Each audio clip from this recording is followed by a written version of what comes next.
to stage. Okay. Can you hear me now? No, I can't see you either. If you add yourself to the stage. Okay, I see you. I see you. Good, Okay, good. okay, okay. All right, let me hang up. Okay, but can you hear me? No, say something. Dr. J. Yes, Dr. J. I hear you.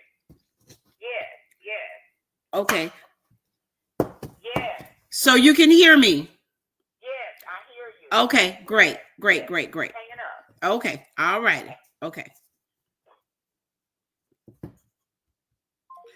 All right, thank you, Dr. J. As I said, Granite B is new to YouTube, and my channel is just a baby. We're just starting out. Come on in. Thank you, Dr. J, for your assistance. I'm sorry you could not hear me, but I think we're on the right track now. YouTube subscribers, come on in, take a seat, get comfortable, get your tea or your coffee. For those of you who are night owls like myself and Dr. J, come right on in and join us. But since Dr. Jay couldn't hear me, I just want to go and recap on some of the things that I had said previously.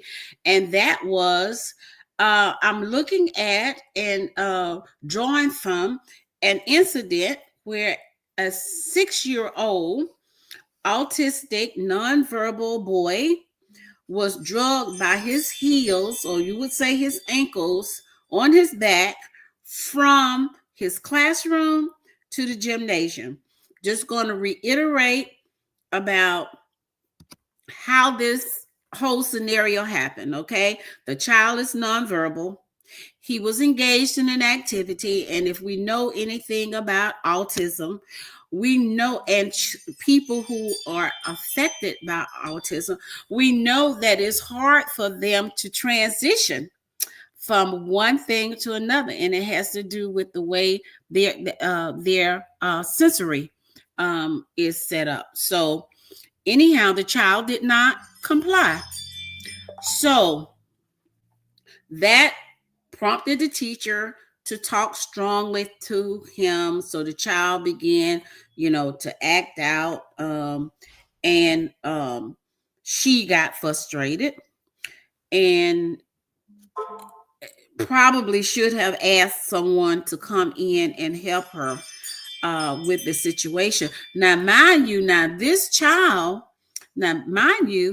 this is an autistic child, so it seems as though it should have been, maybe it was, I'm not sure, it didn't say, that this child should have been, could have been in a special contained room for children who have special needs, such as his autism. So she didn't ask for help. Instead, she reacted out of her frustration, which prompted her to grab the child up by his heels or ankle and dragged him on his back to the gymnasium. Now, mind you, as well, I want to add this, that this child weighed 50 pounds. So that is an issue. Now, the question I'm going to ask before I go any further is, in your opinion, do you feel that a substitute teacher, perhaps, and I don't know because the article didn't state whether she had experience in the classroom or not, but we know often that substitute teachers do not have experience in working with children who have special needs. So let me just say this and ask my viewers this. Um, Absolutely, Dr. J. You were saying who was in charge of the class.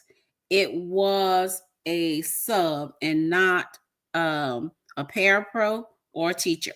Nor was there anyone seemingly in the class with the substitute when the incident occurred. So that brings about some concern as well. So let me just ask this question. In your opinion, viewers, how do you feel about the scenario that I just presented to you in terms of whether or not a substitute teacher with no parapro or assistant should be in a classroom with special needs children. Okay, I'll give Dr. J time to comment on this because I know that Dr. J has experience in schools and so on. And let's see what she has to say. Come on in, YouTube subscribers, YouTube viewers. If you are just a viewer coming in to my channel for the first time, please hit that subscribe button. Hit that subscribe button. Again, you are welcome. You are welcome to this early morning chit chat. Thank you for coming in. Yes, and as I said, Dr. J, she was not certified. And so I'm putting out there, do you think that this teacher should have been in the classroom at all?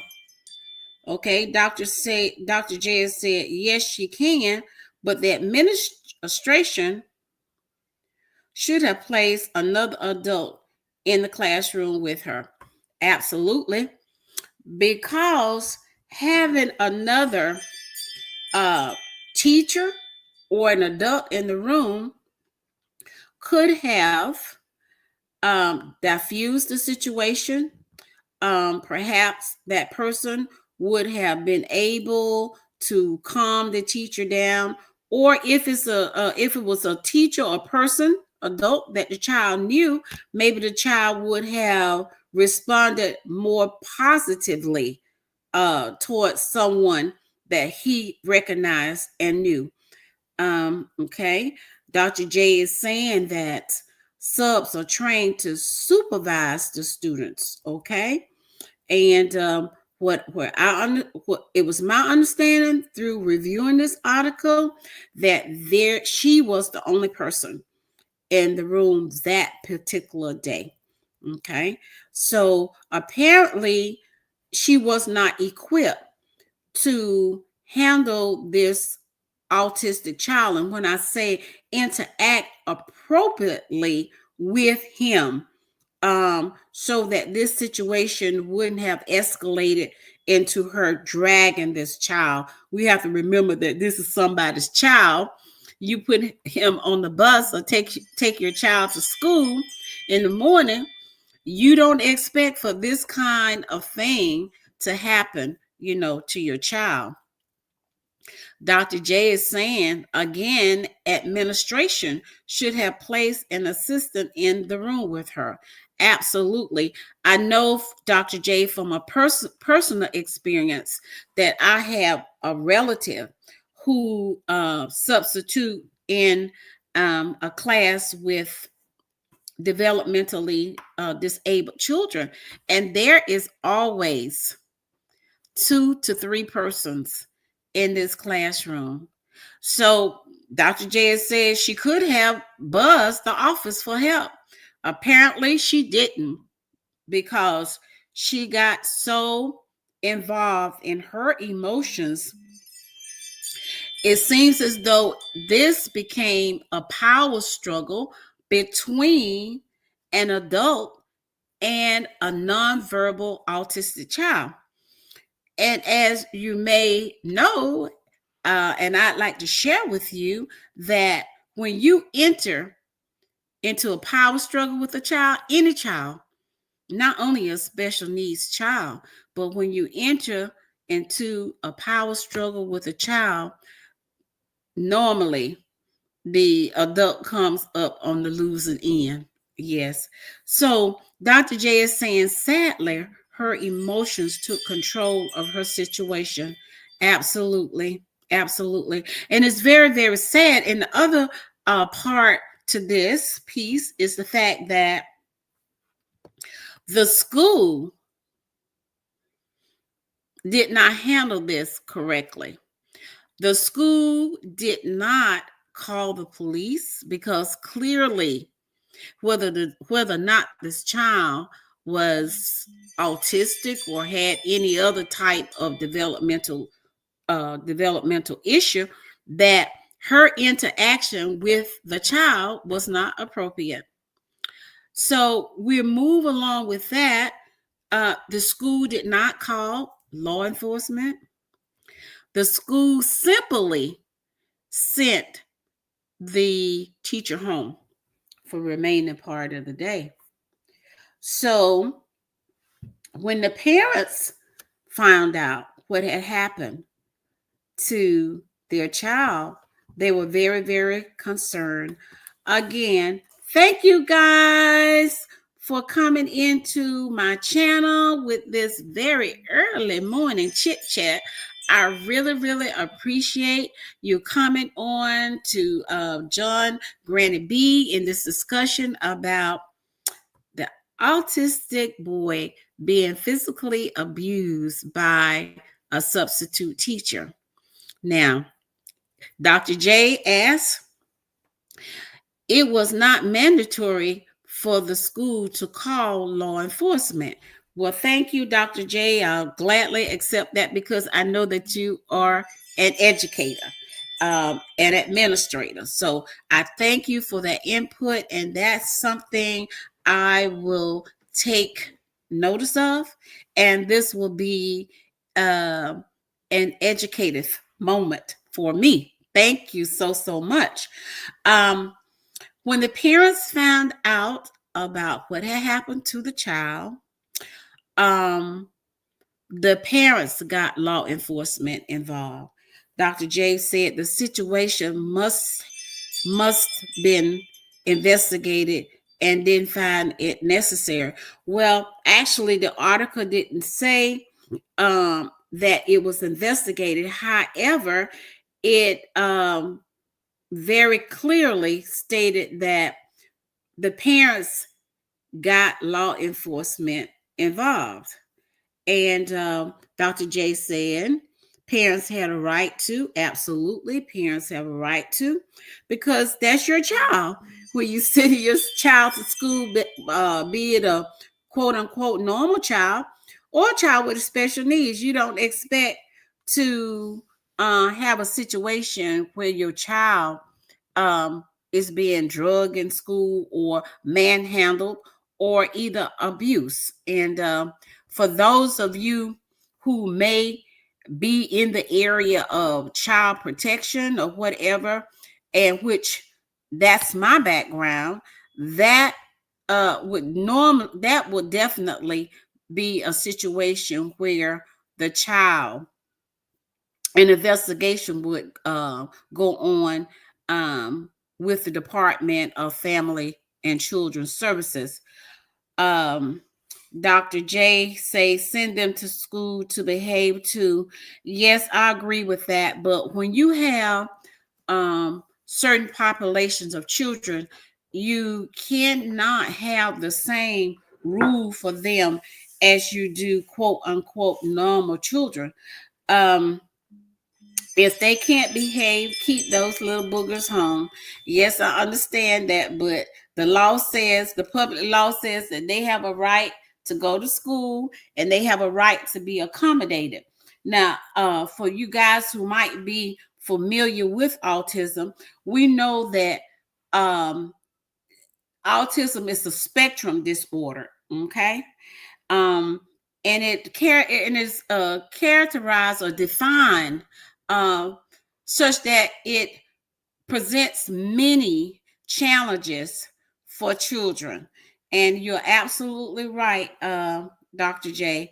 But right now, I'm going to not just agree with you, but I also want just to outline some of the issues that these children have. And they definitely have issues with their social adjustment.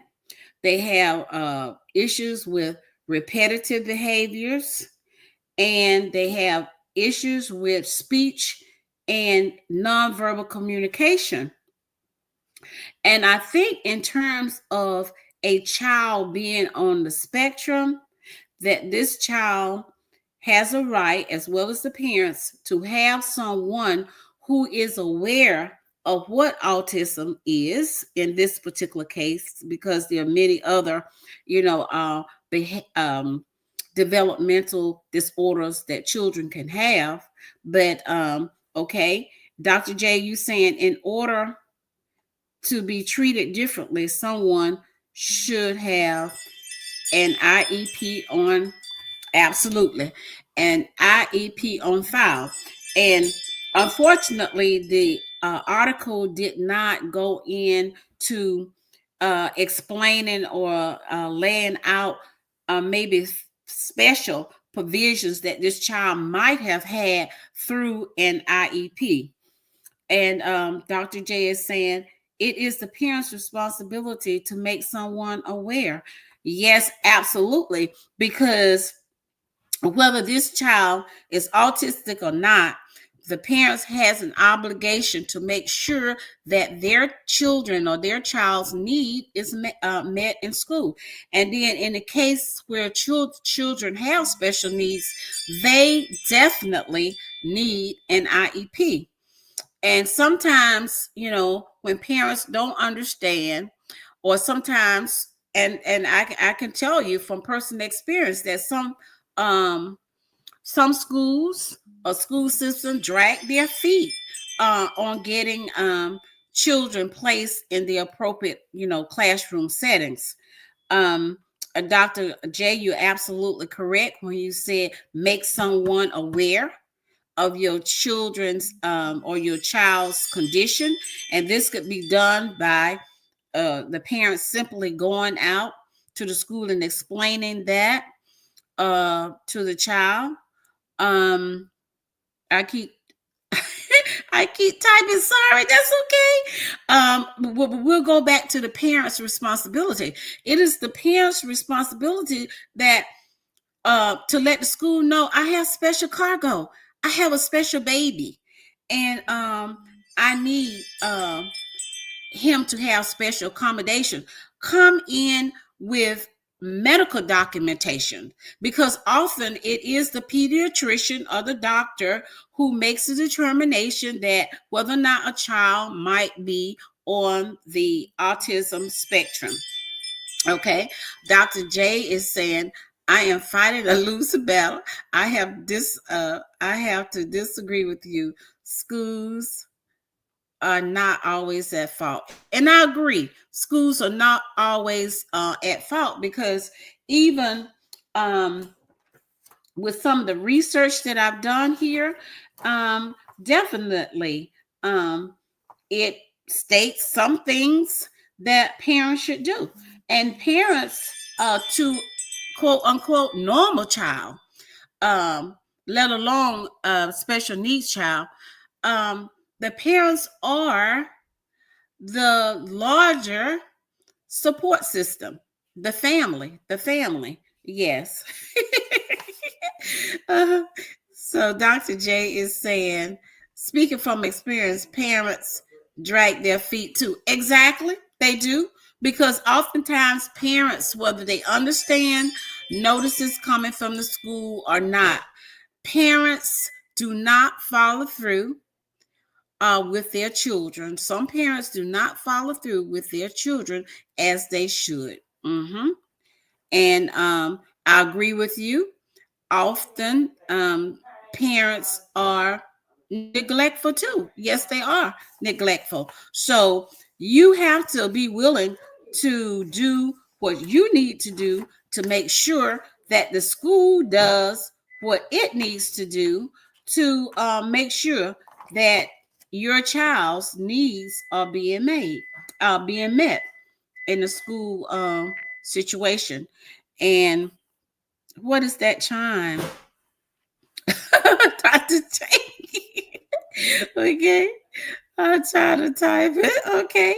So, all right, Dr. J. So, I just wanted to get that out, and I hope that viewers will come in and look at this and give me some feedback.